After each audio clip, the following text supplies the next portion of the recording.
Hi, this is Peter Teuscher. I'm here with Toby Demker. Thanks for joining us for another podcast where we primarily talk about personal development, whether it's for work, in organizations, or in your private life. And sometimes we even throw in a little bit of philosophy. We basically pick a topic and see where the conversation takes us. And so you need a little bit of patience to follow us. What do you think? What do you think, Yeah, I Toby? guess we never know what's going to happen, really, what we're going to talk about. Yeah, So, full of patience, but surprises. patience and curiosity, and there might be good virtues to utilize here. Yeah, absolutely. So I've got a topic today. I want to talk about discipline, which I think is especially for people who are, wanting to be high performers and high achievers. And I hear it in sports, I hear it in business and work, and or just basically people who want to, make some changes in their lives. People are talking about discipline, and Mm, I'll just say up front, I'm not a fan of discipline. I don't like the word. I don't like a lot of the things that are associated with it. For me, the word discipline kind of is associated with like restraint and restriction, and in some places, even in some situations, even punishment. And hmm I think that's quite a negative thing. mm, And so I think when a lot of people are trying to when they say they'd like to have more discipline, or they the virtues of like self-discipline and so on, I think people are talking about things like having structure, mm, creating good mm. habits, being focused, and those are things that don't necessarily need discipline. I mean, I'm at times I have trouble with focus. I think I took a test ages ago about for ADHD, and I think I had like a long list of the symptoms. I'm not a big fan of those kind of diagnoses anyway. Mm. Unless it really helps you and so on. But I think I'm someone who likes to go with the flow. I like to be spontaneous. Mm. But I also still I've developed some habits because I know they're good for me, right? And so there are Mm. people who see me and they'll comment on, wow, you're so disciplined, like Mhm. for nutrition and eating and so on. It's not that I'm super strict. I just have developed some habits, Mm. and so I think that's where the confusion lies, and so. And I wonder what it does to us psychologically. As a coach, I talk about things. I look at people's use of words, and for example, when they are also saying I have to or I should, Mm. and those are obligations. Those aren't like I want to do them. Those are external. They're extrinsic motivators. They're pressure from outside. And I Mm. think if we can find ways, and this is the same. If you have a manager that says, well, one of my main job is to motivate my team. Well, if they need you for motivation, then you've got a lot. You've got to spend all your time with them, because the key is to help people find their own motivation. Mm. And so I think those things all kind of tie into what I think is wrong with this concept of discipline. I Mm. think there's a lot of things you can do that make it seem like you're very disciplined, but really, for me, it has nothing to do with this discipline, or I guess some people refer to it as willpower, right? Mm. Um, Mm. what do you I guess think? yeah, I hear I hear what you're saying, and I think it seems to be a lot of personal kind of I mean a personal definition of the word. Yeah, for And sure. I'm thinking like if I can use the language of MBTI, the last dichotomy you're talking about was it P and J, so perception and judgment. I think Mm, it's that is, if I remember correctly, and on those two, me personally, I've always been a little bit on in the middle. I like to plan, but I like to keep my agenda open. I like to be flexible, so I can go. I think I can go kind of both ways with this.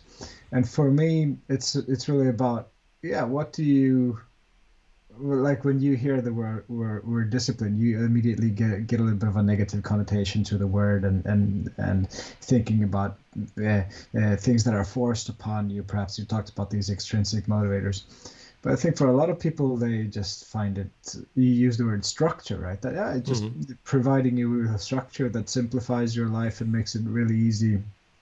I can take an example. Like when I had to do my army service in Sweden, I talked to my brother about it, And because most people, when they finish the army service, they always say, it's terrible and it's hard and blah blah blah. Like it's not a positive thing. But here's no, it's great. I love it. You just have to do exactly what they tell you, and it's really easy. You don't have to think. It's great. No choices needed. No decision making. So obviously, I mean, for some people that can be fantastic if that discipline is kind of organized for you. I mean, this is silly, but what's it called? Forrest Gump. That movie. He joins the army, and he's the perfect soldier because he doesn't have to think. He just have to do exactly what he's told to do, and he's like the A soldier. Right? Exactly. So I guess what I'm saying is that, I mean, for some people, I think discipline can be a really positive thing if it's providing structure and making you more efficient. It might, I mean, for me, it might sound like it's restraining creativity and going with that flow and the flexibility that we want. But perhaps there's a middle way where you can utilize a bit of both. Well, when you talk about military, that's exactly the image I get. So the negative side of school and military and, very rigid working environments, that's what that conjures in my mind. And I know that's an extreme, right? So yeah. I think that there are certainly positive sides. And if you want to refer to it that way, I'm just saying from a psychological perspective, it's just like, when we say, just to finish the thought on when you say you have to or you should, that's, for me, when I think about the way I was as a teenager, and when my parents said you have to do this, I wanted to do exactly the opposite. I wanted to have my freedom and my own ability to choose. And so that still comes up in a lot of people, when they are doing things out of obligation. And so, and so that's where the whole thing about, discipline conjures up similar things. So, finding that intrinsic motivator to move forward, or giving yourself the right structure. And I think those are the things that I want to talk about today are really, how do we create environments for ourselves where it seems like we're very disciplined, but it's just that we've, integrated the right habits. We've got the right environment for ourselves. We've created enough structure for us. Because I think totally free flowing doesn't work either. You're especially for someone like me, whose focus can jump around. Because as you were talking, I noticed, wow, where's the Yoda picture in the background? You've changed that. And this is my level of concentration. Sometimes I do work hard to keep myself focused. It's part of my executive dysfunction, my working memory and so on. But anyway, I'm just saying that for me, discipline, when I try really hard, because I don't know if you've read much about ego depletion, but it's disputed whether or not it's really a thing, but there are psychologists that theorize that you only have a certain amount of willpower, right? And so if you're constantly having to choose things, at some point your willpower is going to be reduced. And so when you're trying to resist things constantly, then at some point you're going to give in. Whereas what I like to do, one of the things, and I think, if we're going to start giving tips, I'll start with, here's tip number one. One of the things that I have a distance between when I make the choice, like whenever possible. So when I make the choice and when I'm going to do something that I need a high level of motivation to do, right? So let's say, for you, maybe getting up in the morning and going for a run is easy. For me, it takes a bit of motivation. So I'll decide the night before and, put my running shoes, get everything ready so that when I go to do the task that I know that I may not be super motivated to do at the time, that choice won't be there for me. When the choice is already made, I'll just go through with it, right? So when you think about where is the highest area of resistance, don't make the choice during that period. Make the choice at another point. So choose and make the commitment to yourself, and then don't go back to the choice. Don't go back to that decision-making process. I find that's something that really works well for me. So whether it's a task, just like with the writing. So, I'm going to spend an hour and do some writing, and there's no, I'm not feeling, inspired, or I'm not in the right mental frame of mind to write or whatever.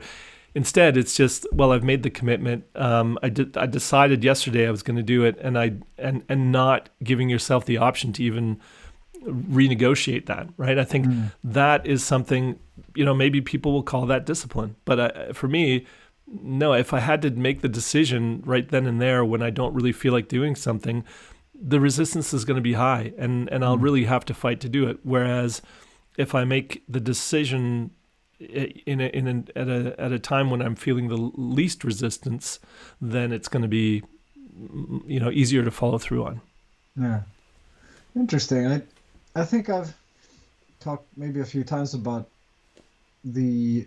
I don't know if it's the opposite, but for certain things that I can be very disciplined, and I can, not for everything, but for certain things that I can make, a very, very plan that is sort of set in stone, and, I have to follow this, and nothing can change it. And that has been a big, it's caused some turmoil in my life, that I've been too rigid with a plan. Okay. So I've been forced to learn that I can be a bit flexible with plan. If I plan to do one thing and that something else comes in the way and I can't do it, it's not the end of the world. I have to be a bit flexible. So for me, I need to, it's almost like the opposite. I have to allow time for myself to renegotiate my decisions there, that I don't have to do this now because something else might be more important, or someone else needs me to do something, or and I think in the past I was a bit too hard on myself if I didn't follow through on that plan, and it just increased pressure. I increased my own pressure on myself. So yeah, I mean, this is all individual and all personal, what kind of fits you. Yeah. But for me, it's been, and it's about that preference as well that you have as an individual. Do you like to have more discipline? Do you need to have more discipline? Or does it work for you? Are you effective and happy enough as you are without the discipline? Maybe, it's we're all different and we work in different ways. Yeah. I think there are definitely areas where it would seem that I need more discipline, but really what I need is to develop some better habits, right? And sometimes I get really frustrated with myself about getting my office organized. So I ask myself, why do I always let it get this way, and then I have to spend half a day cleaning it up, right? And I know that it's really just little habits that if in that moment if I had done something differently. So yeah, I could, you could be very disciplined in the way you do certain things. And look, there are things where I am too rigid. And so when I say that I'm easygoing and like to go with the flow, maybe that's something I aspire to. But there are some areas of my life where my habits have become so entrenched that it's really uncomfortable for me to step out of those habits. Yeah. So you're right. It's about finding that balance. And if your life is too structured, I find this, last time we talked about, resilience relating to children. But I also think with parenting, when I think about it sometimes, and this is something, because I brought this up on the last talk about Jonathan Haidt, and he talks about unsupervised play and how beneficial that is. And I do notice some people who think they're giving their kids all the opportunities, but they're filling their time up with all this. It's all structure. It's all structure, and it's all organized, and there's no time for them to just have unsupervised play, or very little, to be just creative and spontaneous. And so I think you're right. There's it's about finding that really comfortable middle point. So if you're just going to be totally free flowing and have nothing, like if I go into the day with no plan, with nothing on the agenda, I'll probably finish the day not feeling that great about myself,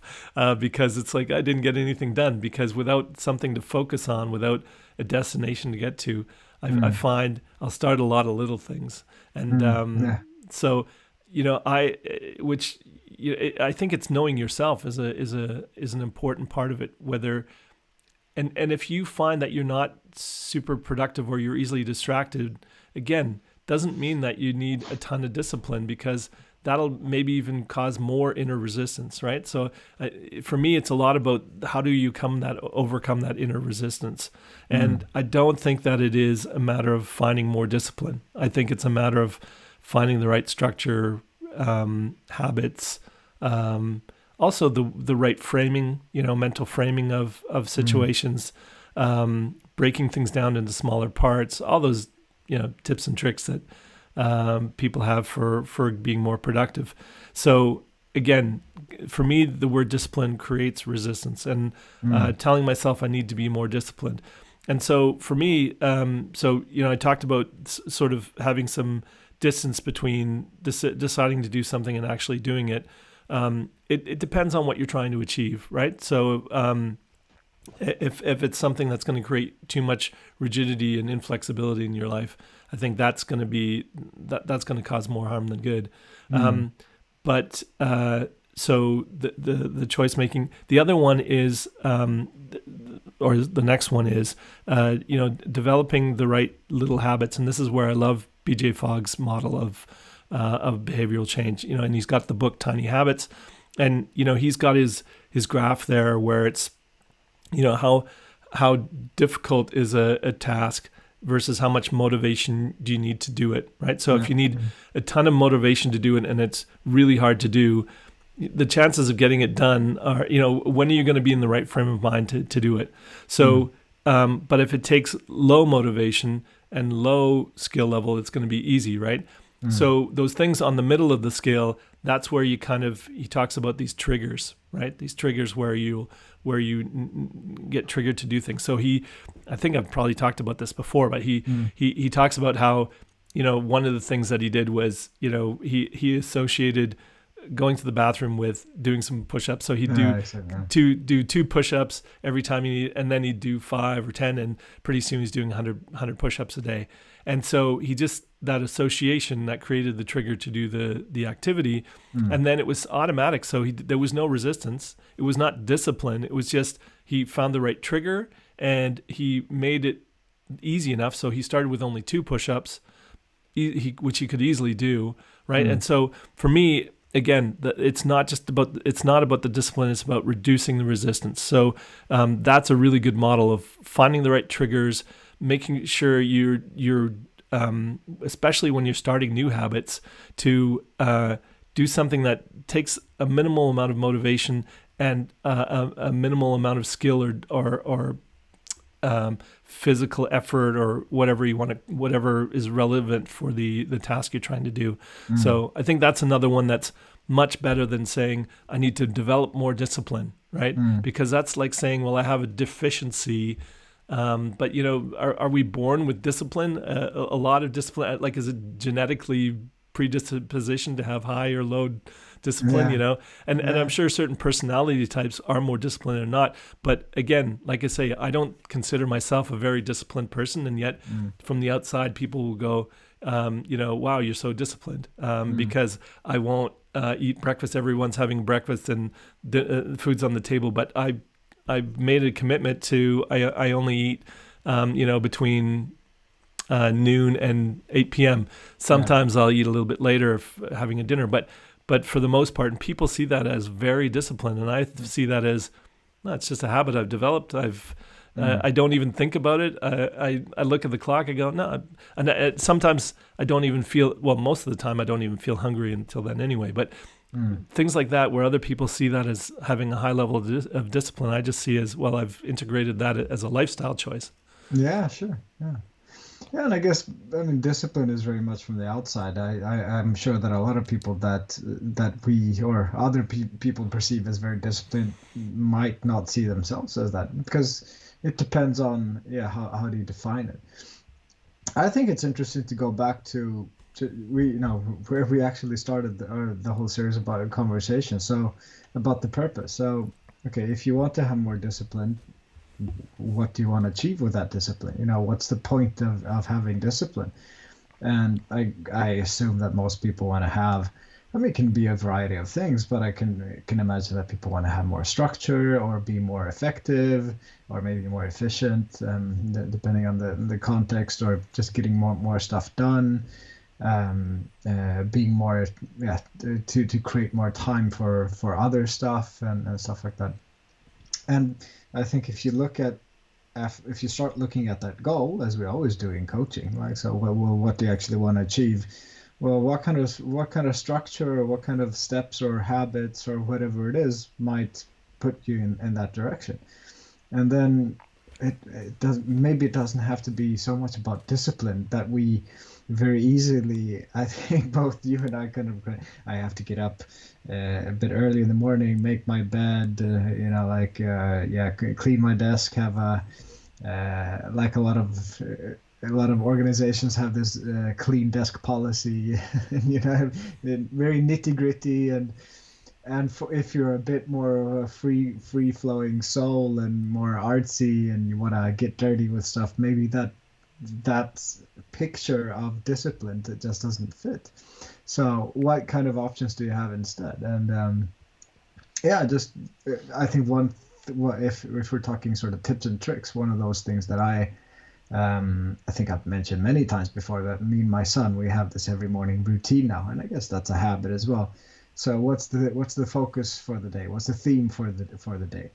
And today his was I'm gonna be kind and help others. That's the theme of the day. Wow, that's great. Yeah, that's great. And then looking back at that over the day, but I think that that can create a little bit of discipline as well. So of course we don't think about it the whole day, but it might pop up here and there. And how can I utilize this? How can that trigger my behavior in this kind of situation? So that's something that I use, and I don't know if that's discipline, but I think it helps to be a bit more mindful about how you want to go on with our day-to-day activities. Yeah, see, and that's exactly what I don't think is discipline. I think it's you've created a ritual or a tradition or a habit, and you've integrated that into your life, and then and you see the benefit, and so it becomes something that becomes easy to do, right? I think another one of the tips is reframing, right? And I already dropped that word, I think a couple of minutes ago, but basically changing the way sometimes we have an aversion to things that aren't really that hard, or aren't, we tell ourselves we don't want to do it. When I doing expenses, or doing your tax returns, or doing some chores. But if you reframe it, and this is Mihai Csikszentmihalyi in his book Flow, he talks about, actually I listened to a talk from him as well, and he talks about creating games for yourself, and obviously he talks about trying to get into the flow state. So this and the flow state for me is all about less thinking, letting go of resistance, and really letting the action flow through you. And so you can do anything from washing the dishes to gardening or whatever, and you can keep score of yourself, or you can make a game of it, and it kind of reframes the whole task, so it makes it fun to do, right? Just like with kids, if you're trying to get them to do something that they don't want to do, create a game out of it, right? And I'm sure you've got experience with that. And so that for me is part of the whole reframing process of, rather than this is going to be hard, I'm going to hate doing it, but I'm gonna find the discipline and just push through, right? That's one way to approach it. Or you can try to you can break it down into its easiest parts, make a game of it, make it look more fun. This isn't so bad, and I'm gonna feel a lot better when it's done. And I like having, like, if it's a chore, I like having a clean desk. I like having the dishes done or whatever, right? And when you focus on the outcome rather than doing the chore, all of those things frame the task in a different way, where it's it's not as much of a negative that creates that resistance. Mm. Oh, I love that state. Yeah. When you're in that flow, and you're able to just, time just passes, but you're so consumed by what you're doing, and you're Yeah. just not thinking about something. And actually, one thing that I do there, that I what's her name, Barbara Oakland or something. I've talked about this before. The Pomodoro Technique. Oh yeah. When you put a stopwatch for 25 minutes or something, and you just, whatever happens, just try to focus on what you're doing for this time. Don't let anything else disturb you, just to get into that flow. And very often what happens is that you actually get into this kind of state where you're consumed by what you're doing, and start to enjoy it, and then time is not an issue. Yeah, and then you're like, wow, it's time's up already, Yeah. just through that change of approach, how you approach the tasks you want to do. It changes everything, because I find the more I do, the more I want to do, right? If I go, I'm going to have a lazy day, and then there's just this lethargy, and you just feel like it even reduces your motivation more. Sometimes I find when you're in a lazy mode and you really give into it, and you just kind of are really unproductive. And it's good to have those kind of timeouts, but I don't find that because I am a believer in having enough rest and having enough creative free time, but I fill my time with other creative things to do anyway. But I find that if there's too much, like when you get into that alpha state, like watching TV, and like I don't want to criticize anybody who spends a lot of time watching TV, but when you think about it, when do you feel better? Like if you've binge watched 3-4 hours of TV, or you're a soccer player too, right? Or you coach, right? Yeah. So, or you go for a run. Football. Football, yeah. Sorry, I've started using the football living over here, and but I sometimes fall back into the Sorry, football. I interrupted your. No, you're good. You're good. But think about when you're doing when you've read a book, or you've done something stimulating, like you've gone for a run, or you've, like for me, when I cook a meal, I love it. I love the finished product. Or versus something that puts you in sort of neutral, where you.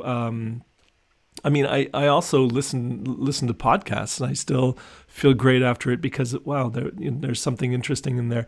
But if you just kind of go into that, which is what TV does to you, it puts you in an alpha brain frequency, which is kind of just above sleep. It's above sleep, and it's almost like in that hypnotic phase, which is ideal for advertisers, obviously. So I think that when you look at the difference between just kind of being in a bit of a vegetative state, I think there's really productive ways to and I think we're going off topic here, but there's really productive ways to rest, like resting your mind by meditating,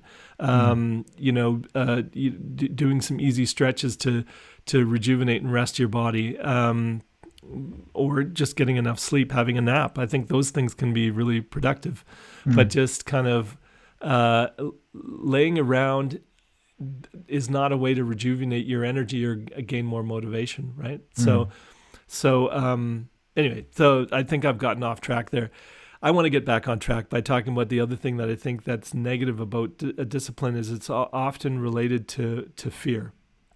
And we have either the carrot and stick, or I don't know if there's an interesting saying in Sweden. In German they use sugar, and Peitsche, I think, is also kind of like like the stick you hit people with. And we use carrot and whip. That's carrot and the whip. Okay, anyway, it conjures the pictures of that kind of reward and discipline and punishment.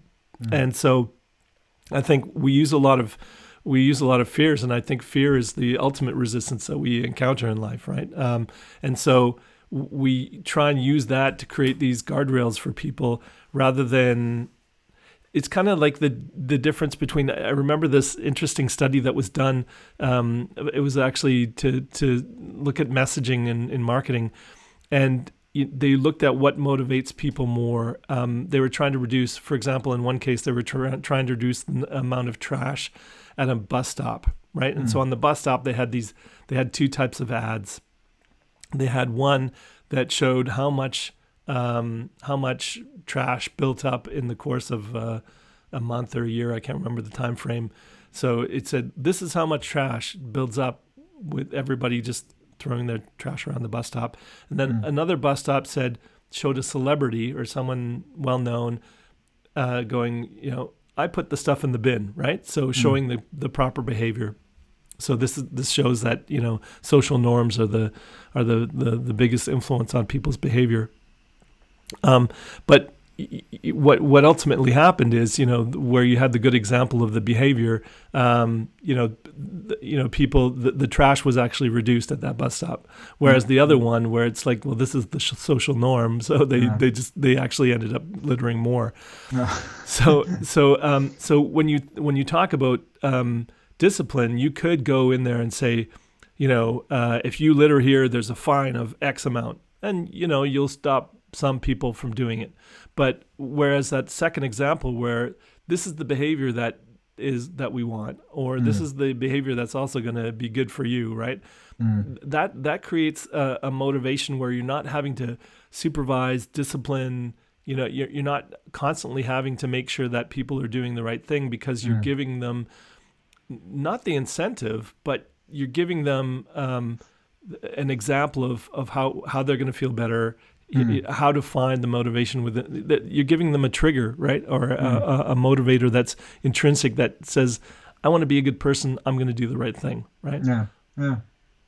Yeah, sure. I mean, that goes into leadership and management right there. Like what kind of environment do we want to create, and how can we focus on behaviors and the positive reinforcement of the behaviors that we want to see, rather than try to limit people and sort of micromanage the exact behaviors that we expect from people.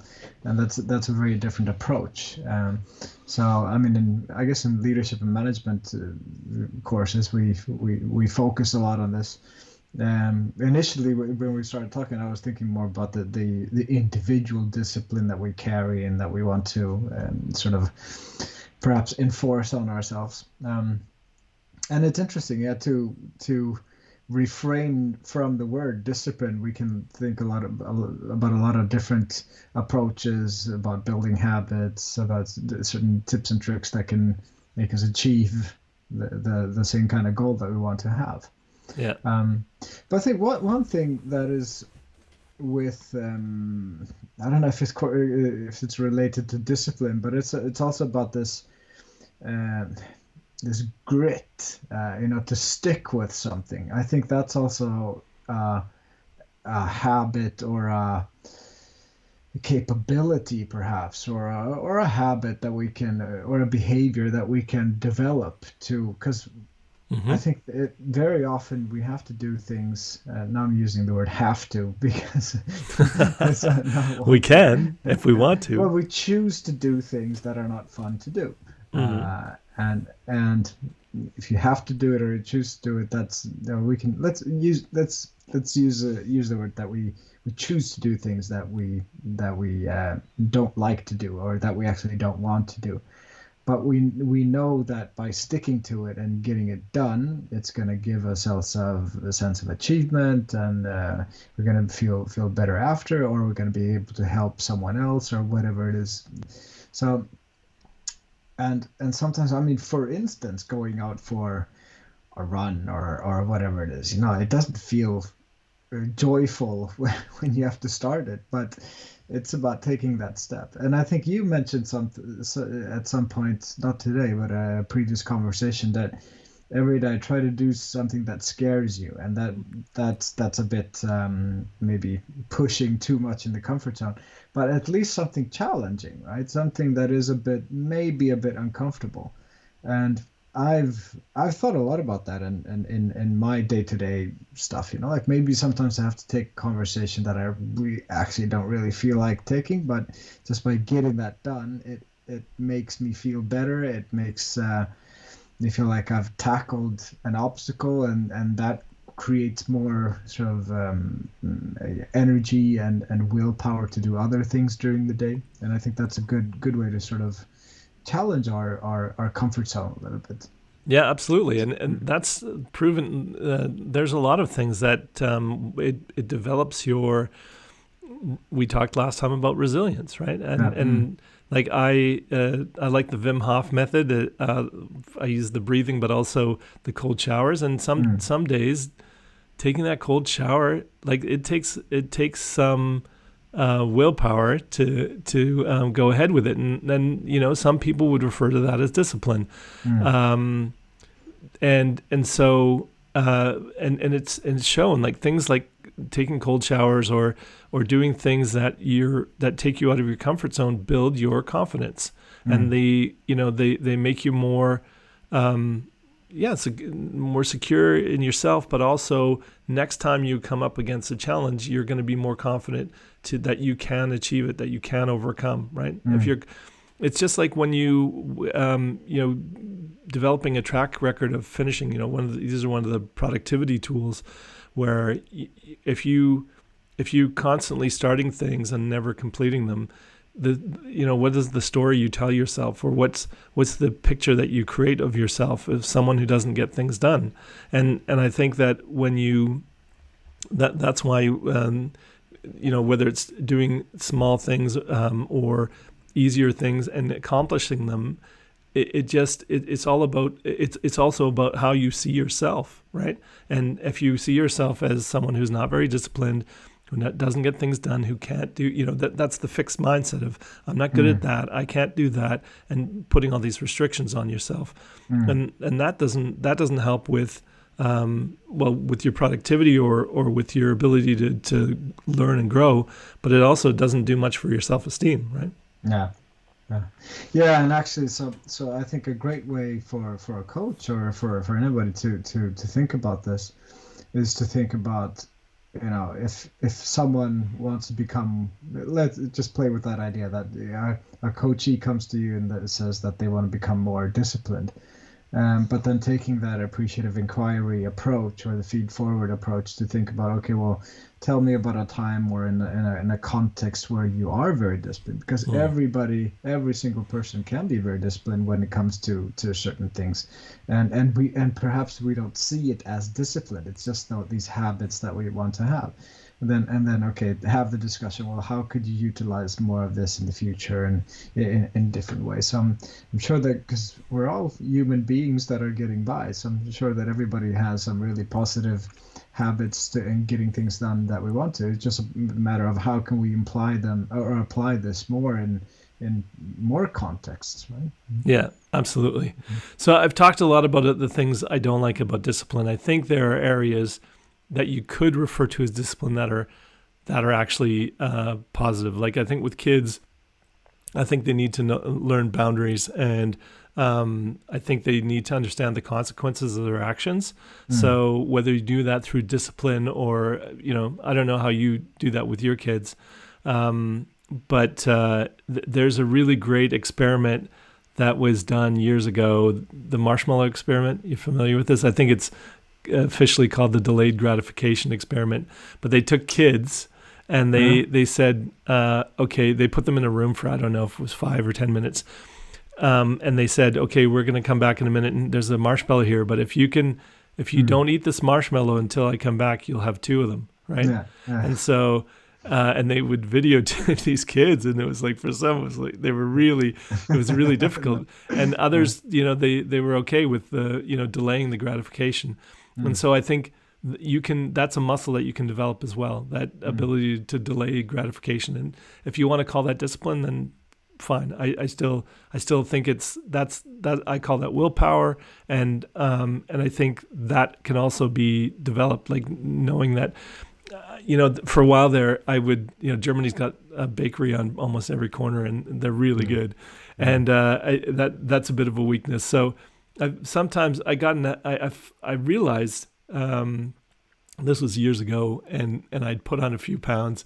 And one of the things that I realized that if I just cut out the bakery, that would be a big help.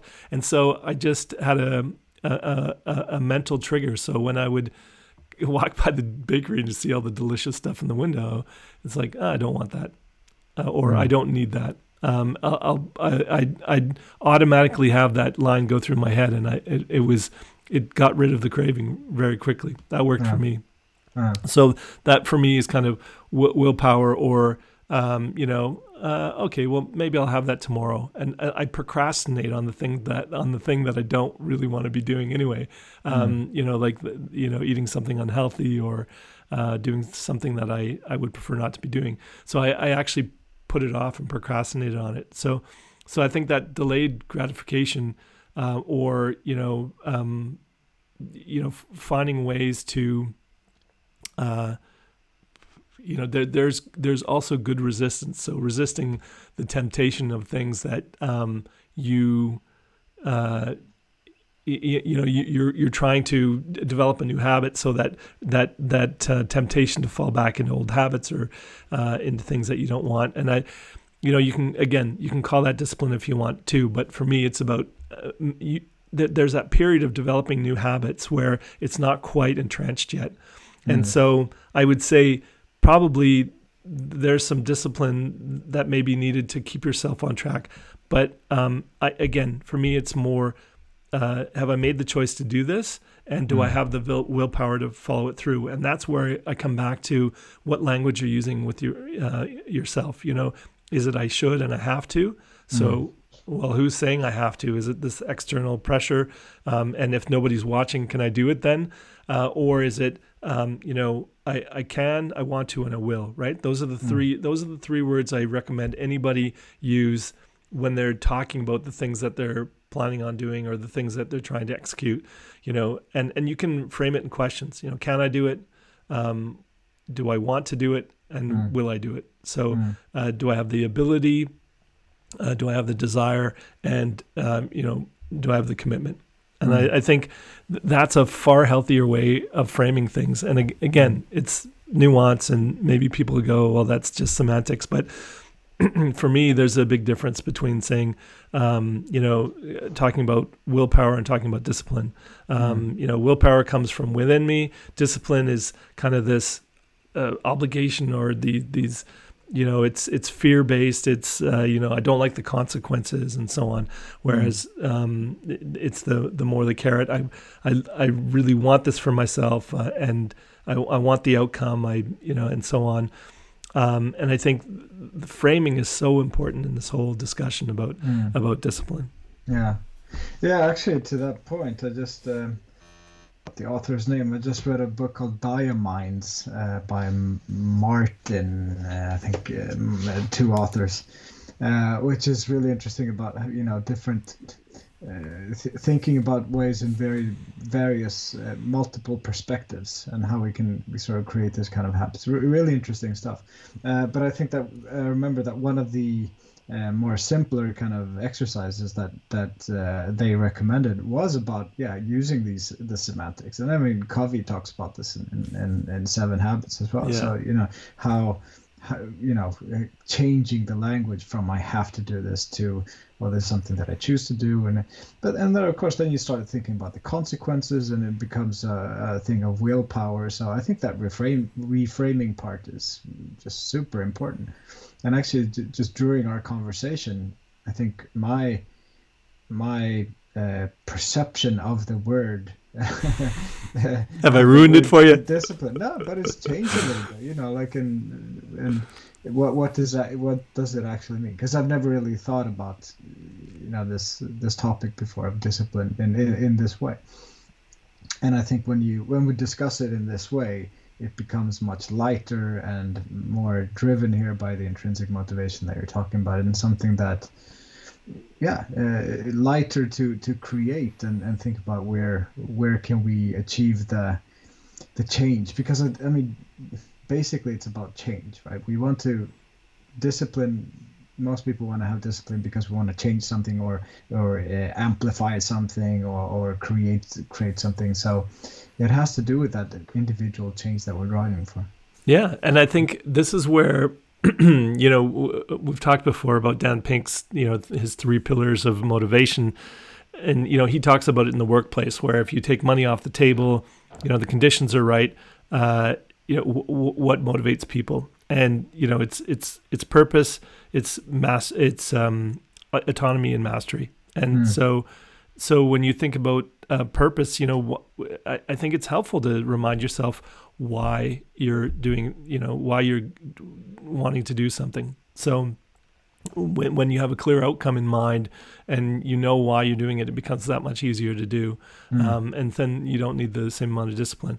And also what we talked about, the, being able to choose, and rather than I have to and I should, it's, I want to and I will, that you're making your own choice. And that comes back to autonomy, right? And so, and then the whole thing about mastery, well, why would you do something that's hard, or why would you do something that's difficult? Like you said, having a difficult conversation or whatever. Well, because you're going to get better at it, right? So that's that whole path to mastery, and it's all interrelated. So, finding your motivation doesn't necessarily need discipline. It just needs the right frame of mind. It needs the right habits, and needs the right self-talk. All of those things contribute to it far more than I'm iron-willed and I'm gonna, I'm not gonna falter, because who is perfect like that? Maybe Goggins, David Goggins, the guy? Have you heard of this guy? I think he was a Navy SEAL, but he's a guy that's put himself through immense discomfort and pain and suffering, and he's got incredible level of perseverance that I don't know if I'd ever be up to, and nor do I aspire to be that. I think, but I admire his resilience. And so if you haven't heard him, he's got a really interesting story, and the things that he's put himself through. I mean, there's a guy who I would say he's very disciplined, and again, I don't aspire to to be that way. I think that's an extreme, but he's accomplished amazing things. And again, so to your point as well, this is not about saying this is the right way to do things. I think with all the discussions we have, it's about sharing ideas and seeing what you gravitate towards, right? In the same way, when I work with people on developing their own life philosophy, it's about the beliefs that have utility, not these are factually true. We know that some things are factually not true, but the placebo has an effect on you anyway. So it's about finding the right things for you. And so if you like the word discipline, and you are one of these people who we want to be super productive, really are part of the hustle culture, and wanted if that works for you, great. But I would ask, does that make you happy, and is happiness important to you, right? So, so you can be super accomplished and super committed and very successful, but you can still be miserable all the way. And this is why I love how a psychologist like Mihai Csikszentmihalyi talks about flow, and he talks about doing the things that make you happy, and finding happiness in the things you do. And so that's more my philosophy and my approach. So I think that's important to say as we talk about this idea of discipline, and how I don't think it's necessarily a good thing for most people. Yeah, interesting. Yeah, I'm just thinking. I mean, I'm thinking about an individual that I know who's a professor, and he's a great scholar, great academic, very intelligent. Is he very disciplined? No, I don't think that he would define himself as very disciplined. Maybe other people see him as very, but he has the passion. I mean, he does what he loves to do. So every waking hour, every time he has the opportunity, he delves into some kind of book, or he reads up on, or he's writing stuff, and he's always thinking and being very productive in that sense. But is that discipline? No, that's more passion, or following just a really sincere interest in what you're doing, and that's if that's your calling. I don't know. Do you need more discipline than that? I don't know. There's no Well, argument for it. yeah, but this is exactly my point. I Mm. think when you when you do the things that you love, or you find something good about the things that you're doing, you won't need that discipline, right? Mm. So I think that's ultimately the point Mm. that I wanted to make. Maybe some structural pinpoints here and there, but that's if that's different from discipline, I guess. Yeah, and I think that's probably the last tip that I would like to give people is structure also has to do with environment, right? So, with like the Pomodoro technique or some of these productivity apps or processes, they'll say, clear your desk of distractions, right? And just have what you're, and so creating an environment where if you're, Mm. if you're constantly, like for me, the weakness with the bakery. If I went to work part time at the bakery, I'm in this environment where I'm always surrounded by this stuff. I would really have to, create a habit or a mental process for myself to resist not, wanting to, you know, eat myself to death. And so is that discipline? I think if you're in an area, if you're in an environment where you're constantly, I think if I were having years ago worked as a bartender, or having worked in the alcohol business, in the drinks business, if I had that tendency towards alcoholism, or then I probably couldn't work in that industry, right? Mm. Being involved and being surrounded. So I think it's good to know your weaknesses. It's good to know where the areas where you falter, and then create an environment where you have less contact with that, or less exposure to that. And so you can try and have a lot of discipline and really go through it anyway, because that's why alcoholics, they can't just have one drink. They can't just have, make an exception, because it gets back into old habits of behavior, old patterns. Mm. And look, I'm not speaking from experience, but from what I understand of the whole process, I think that's the reason why. And so that's why I think environment is really important, or the conditions you put yourself into. When if you have areas where that's a weakness for yourself, if you have trouble focusing, that having the TV running in the background while you're trying to get something done is really probably not a good thing, right? What have you, like in a work environment, an open office area where you have hear lots of conversations, and you know that you have difficulty concentrating, then you're probably going to be more suited for home office, right? Or something like that.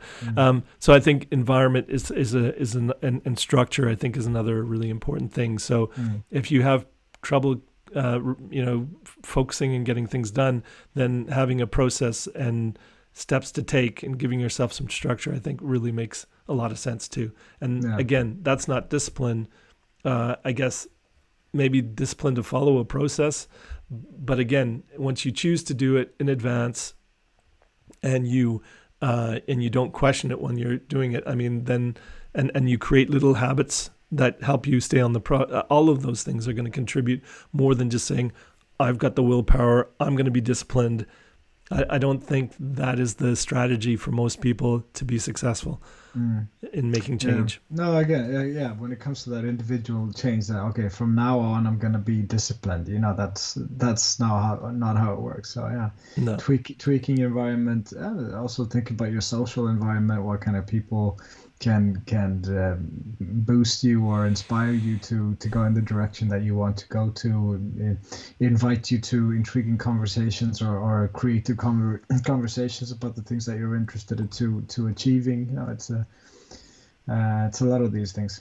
Yeah, absolutely. And that's also the environment thing, creating an inspiring environment for yourself. That's going to create a lot more motivation and drive than than just being extremely disciplined, right? So anyway, those are my time thoughts. Schedules and push-ups, is that what Yeah. So anyway, those are my thoughts on discipline. Anything else that you have to add, Toby? No, this nothing that comes to mind. I think this is just really, really interesting. It wasn't the conversation I imagined.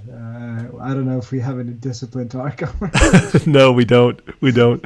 So on that note, I apologize for going off on a few tangents there, but No, I think anyway, it's all relevant. Right? it's the creative process. So, great. I hope that was interesting for people, and maybe you've got a different perspective on discipline now, and maybe rather than pursuing discipline, you understand that there are other ways to approach getting things done or being productive or becoming the person that you want to be in life. So great.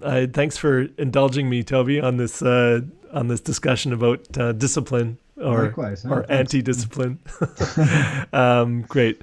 So that's it for today. Thanks for tuning in. Thanks for having the patience to listen to our kind of meandering conversation. And until next time, we'll come back with a great new topic. Over to you, Tobi. Yeah, I'll think of something and come back to you. All right. All right. Okay. Have a great day. Bye.